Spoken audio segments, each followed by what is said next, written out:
What's new here is a foreign government basically being an owner of a sport in the United States. Not a team, not a player, but a sport. Welcome to Global Dispatches, a podcast for the foreign policy and global development communities and anyone who wants a deeper understanding of what is driving events in the world today. I'm your host, Mark Leon Goldberg. I am a veteran international affairs journalist and the editor of UN Dispatch. Enjoy the show.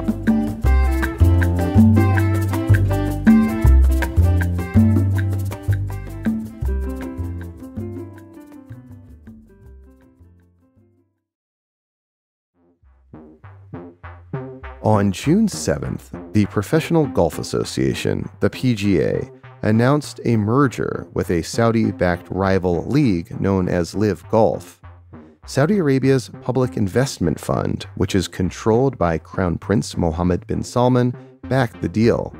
The chairman of Saudi Arabia's public investment fund will serve as the chairman of this yet-to-be-named golf league.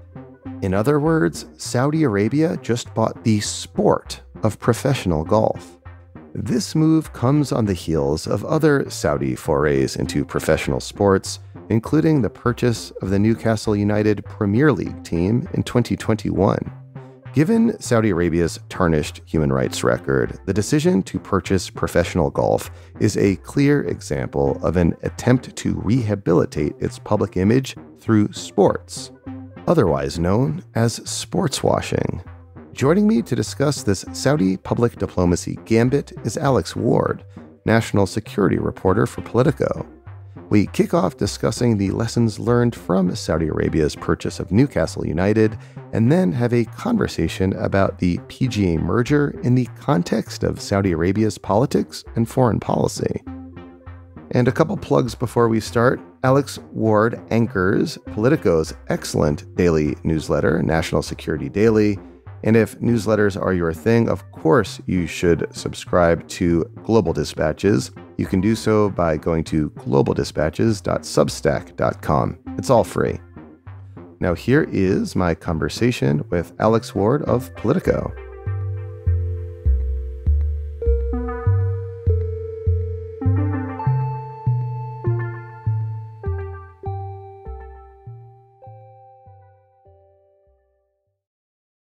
Before we discuss the most recent news about the PGA, I wanted to go back to our previous conversation we had about Newcastle United. This is relevant to the conversation we're going to have today because 19 months ago, the very same Saudi public investment fund that now has a dominant position in professional golf also bought Newcastle United, the English Premier League soccer team. This was controversial at the time, and like the PGA merger, is understood to be part of a Saudi public diplomacy effort through, quote unquote, sports washing. So I don't follow the Premier League, but my understanding is that Newcastle United was a perpetually mediocre team when it was bought by the Saudis. And one of my big takeaways from our conversation back then was a point you made that Saudi Arabia's decision to purchase Newcastle United as a public diplomacy tactic would succeed or fail largely on how Newcastle United does on the soccer field.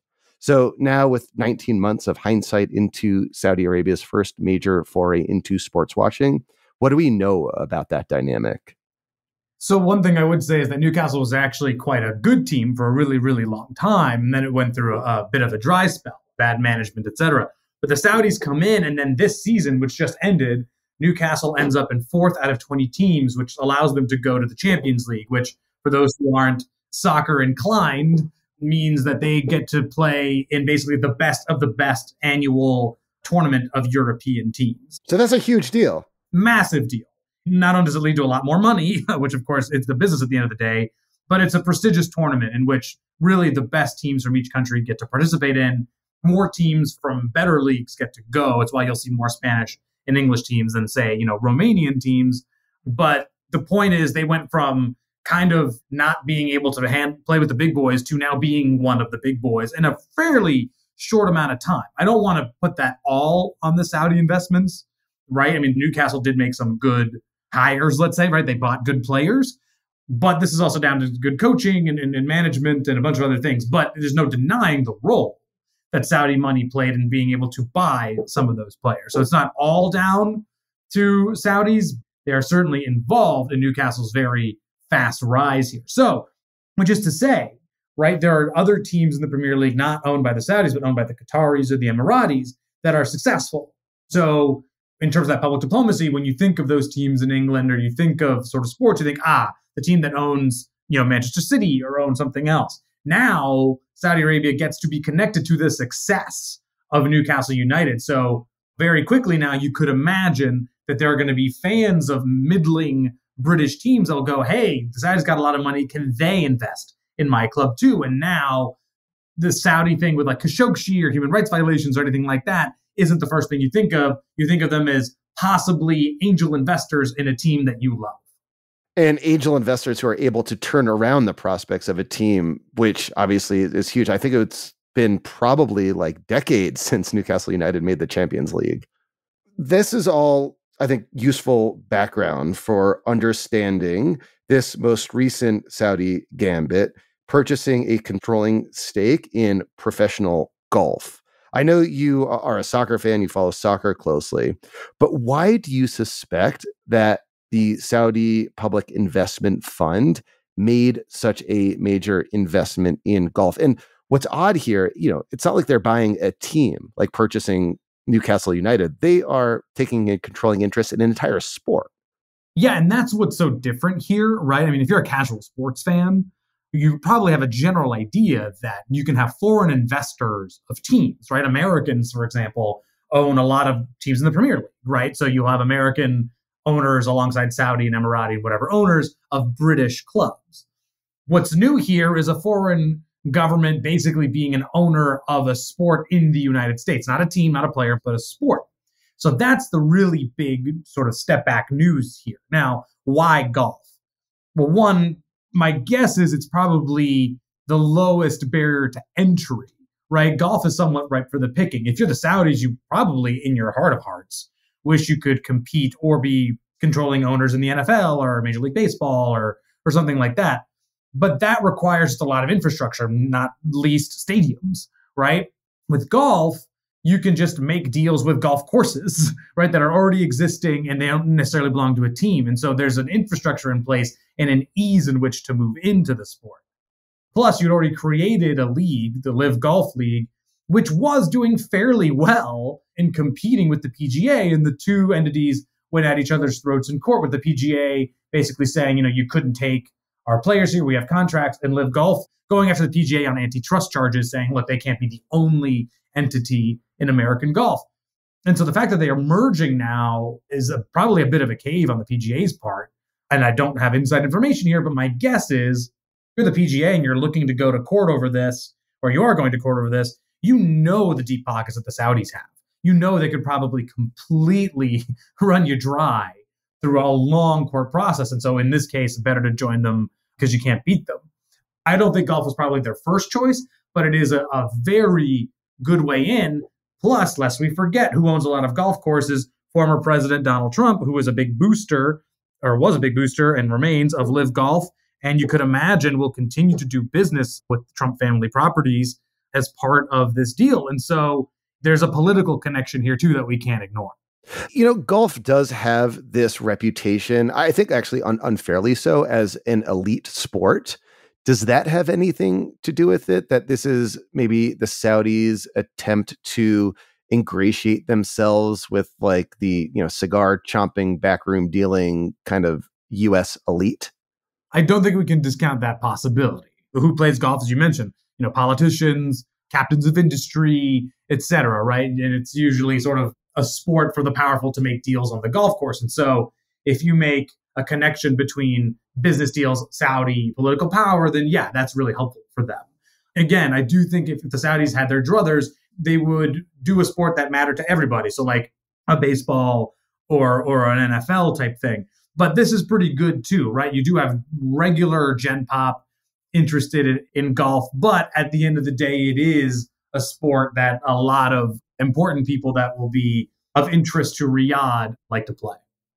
So how do you interpret these events in the context of Saudi Arabian politics and foreign policy right now? Like, what are some of Saudi Arabia's key interests and goals that they are trying to pursue domestically and internationally? And how might taking over the sport of golf, or also even like a team in the Premier League, help to serve those goals? Well, I guess I want to be clear that the goal is even bigger than that. So let me take a step back. Right, Saudi Arabia's reputation, or rather I should say their relationship with the United States for decades, was pretty transactional on one thing. The United States would provide security guarantees to Saudi Arabia, and Saudi Arabia would provide energy in the form of oil to the United States. Now that relationship has started to change on two sort of tracks. One, the US is able to produce a lot more of its energy, so it doesn't need Saudi Arabia as much. And then Saudi Arabia has many more customers it can sell to, so it doesn't need the United States as much. Add to that a reputation ding, and quite a big one, to Saudi Arabia after the murder of Jamal Khashoggi, where politicians from both sides of the aisle, plus the general population, started to be quite skeptical of Saudi Arabia. Now, this was a problem for Mohammed bin Salman, the crown prince of Saudi Arabia and de facto ruler, who, according to our own CIA, orchestrated the Khashoggi murder. It's a problem for him because he is trying to rebrand Saudi Arabia. He's trying to make it this technology hub, this sports hub, this place that could bring in tons of foreign investment, that people could see as sort of a modern nation and no longer a monarchy for which the 12th century is too soon. So the Khashoggi thing dinged that brand. So the best way to quickly, change the global conversation about Saudi Arabia was through sports, right? Soccer is a global sport. It reaches everybody. The Premier League is, I'm pretty sure, the most popular league in the entire world. I would assume Spain is probably a close second, but I think the Premier League in England is probably the most marketable at this point. And then you've got golf in the United States, which of course is a country that still needs some love. Republicans in the form of Donald Trump are still a fan of Saudi Arabia, but Joe Biden, of course, was more skeptical of Saudi Arabia, even though the U.S.-Saudi relationship has thawed a bit under his leadership. But all this to say is that the Saudis have massive future plans, and MBS has massive future plans. He wants to create like a fully technological hub. He wants a city of the future. He wants people to see Saudi Arabia as a modern state. So it's not just the Premier League. It's not just golf. He's also looking to host the World Cup in 2030. He's hoping to host Olympics down the line and other major sports tournaments. So he's going to try to get to win hearts and minds through sports. That seems to be the early and often strategy. So, I mean, if I'm surveying U.S.-Saudi relations and I'm thinking of like the near-term future, the next few years of U.S.-Saudi relations, I mean, you have here a really pretty sour relationship between Biden and MBS. Like you were, I believe, with Biden when he visited Saudi Arabia, where you saw sort of firsthand the kind of cool relationship I think they two have. And there's been reporting recently even about how MBS wants to kind of put the screws to Biden on terms of energy production. So you have like a fraught relationship with the Democrat on the one hand. How might the purchase of the PGA or of professional golf in general sort of change that dynamic? I don't think the Venn diagram between like golf fans and Democrats is pretty strong. I mean, I'm sure there are a lot of Democrats who play golf and like golf, but it's not necessarily a sport that's associated with the left. I would say, I don't think golf is going to necessarily ingratiate Saudi Arabia more with this administration. This administration's already doing quite a bit to thaw the relations. You have Secretary of State Antony Blinken currently in Saudi Arabia, who met with MBS. National Security Advisor Jake Sullivan was in the kingdom last month. And if you talk to the administration, they'll say, look, it's not just the oil relationship anymore. We're talking about 5G. We're talking about 6G. We're talking about making sure the Yemen war doesn't continue. We're talking about improvements in human rights. We're talking about all other kinds of deals here. The relationship has expanded beyond the narrowness of the most recent few decades. So, do I think the LIV Golf deal is going to like turbocharge some sort of moment of U.S. Saudi Arabia bonhomie? I don't believe it will. It's sort of kind of going on its own. But you could imagine that over time, especially as fans come to, like the new golf, if that is indeed what happens, and then Saudi Arabia does something down the line that an administration doesn't like, it could be harder for the administration to, or a future administration to reprimand or sort of distance Washington from Riyadh, because you'll have a public that's like, hey, those are good guys, right? I like my sport. I like what I'm seeing. Don't ruin this for me. It's more of a future play than it is a more near-term play. And, in the future, I foresee like a potential point of friction between Republicans and the Saudis. On the one hand, of course, you have Donald Trump, who's very friendly with the Saudis, but the broader trajectory of Saudi foreign policy in the Middle East over the last several months has been one towards, like, I don't know if rapprochement would be like too strong of a word, but a warming of relations with Iran, their, longtime feared rival. You have like just a warming of relations between the two. And you see that manifested, for example, in bringing Assad out from the cold in Syria and trying to get him back into the fold in the Arab League. And of course, you have a number of members of like the Republican foreign policy establishment who are just like hardcore anti-Iran. So you do see potential in the future, like a point of friction. And I do wonder if efforts at public diplomacy like this are intended down the road to help soften those divides in a way. It's completely possible, though I think, in that specific case, like the Iran rapprochement, if you will, it is true that Republicans and a lot of Democrats are not fans of Iran, and there's good reason for that. But what they probably want less, or what they probably dislike more, it's better said, is that there be sort of a conflict between Saudi Arabia and Iran. And so if the two get along to a certain extent, that minimizes the American role in the region, which seems to be a priority for both parties. But you're right. I mean, I think it's sort of important for Saudi to have greater investment in the United States because it keeps the U.S. tethered to the United States. And I think this is something that we need to think about a bit more, because let's recall that after the Khashoggi murder, Trump got blasted for basically saying, why would I sever ties with the Saudis? They're pouring billions of dollars into the United States. Now, he got absolutely hammered for that, but it was, in somewhat fairness to him, a pretty cold distillation of what the policy really is towards Saudi Arabia, which is, as long as it gives us what we want, we're going to kind of keep a blind eye to what it does.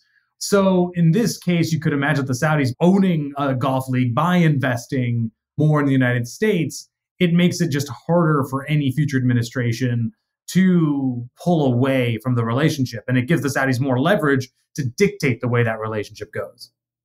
Turning back to soccer, I know recently there was this potential that Lionel Messi, like the world's biggest soccer star, might play in a Saudi league, but it turns out he signed with the US league in Miami. How do you interpret that? I'm still kind of surprised by this, but I'm an FC Barcelona fan. It's the team Messi started to play for and is most associated with. So I love the man, right? He's the most important soccer player of my life and in many people's lives. But we need to note that he is a tourism ambassador for Saudi Arabia. So that is a deal that he had made, and it's expected that he's going to be one person who's going to try to help bring the World Cup to Saudi Arabia, I believe, in 2030.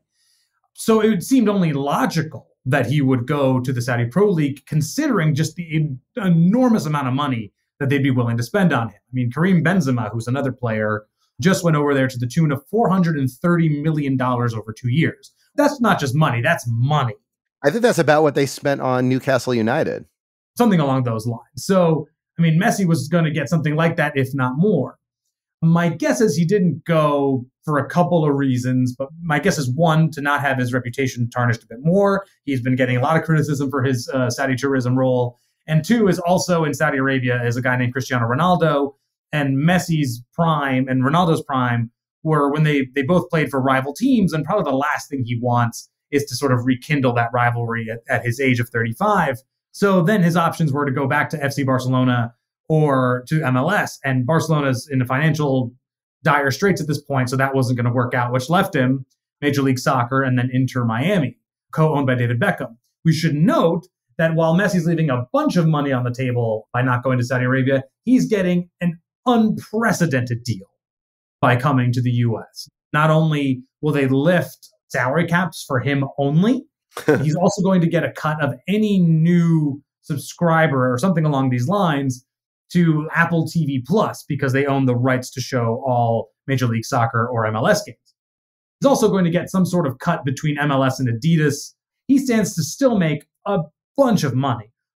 To bring it all back, it is a massive blow to Saudi Arabia's sports washing efforts, because to have Messi, Ronaldo, and Benzema, arguably 3 of the top 5 players of the last decade or so, would have been a massive coup for them.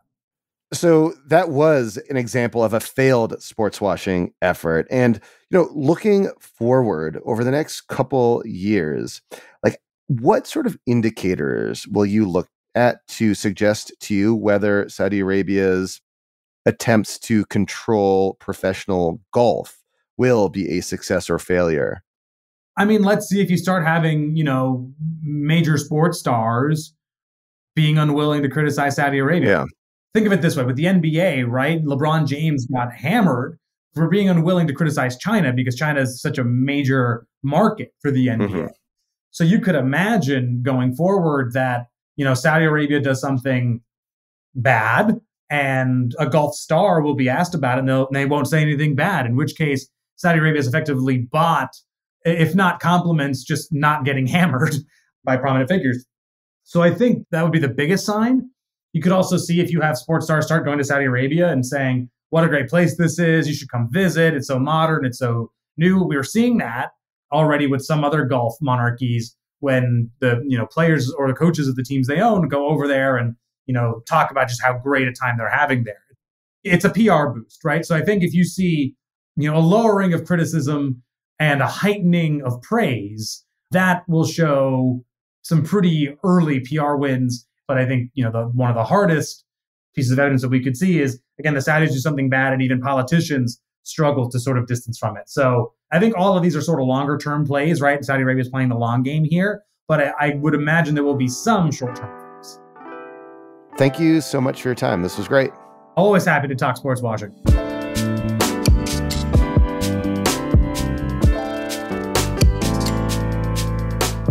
Thank you for listening to Global Dispatches. Our show is produced by me, Mark Leon Goldberg, and edited and mixed by Levi Sharp. If you have questions or comments, please email us using the contact button on globaldispatchespodcast.com. Before you go, do take a moment to show your support for the show by becoming a premium subscriber. If you're listening on Apple Podcasts, you can do so with a couple taps of your thumb. If you're listening elsewhere, you can go to patreon.com/globaldispatches. We rely on support from listeners to continue to do what we do far into the future. And by becoming a premium subscriber, you will unlock access to our entire archive of hundreds and hundreds of episodes. Please rate or review the show on Apple Podcasts.